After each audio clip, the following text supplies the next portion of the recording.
కృష్ణా జిల్లాలో దొంగలు రెచ్చిపోతున్నారు. ఎలక్ట్రిక్ రాగి వైర్లు, ఇత్తడి ప్లంబింగ్ సామాన్లు దొంగతనాలకు పాల్పడుతున్న నేరస్తుల ఆట కట్టించారు పోలీసులు. నిందితుల వద్ద నుంచి 11 లక్షల విలువైన రాగి వైరు స్వాధీనం చేసుకున్నారు. నిఘా లేని ప్రాంతాలను ఎంచుకుని చోరీలకు పాల్పడుతున్నట్లుగా గుర్తించారు.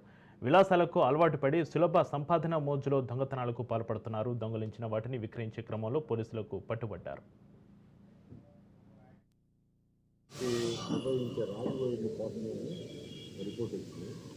దాని మీద అదేవిధంగా పక్కన పామర్లో అలాగే మన నర్సీపట్నంలో ఉన్న అక్కడ కూడా జరిగినట్టుగా మాకు సమాచారం.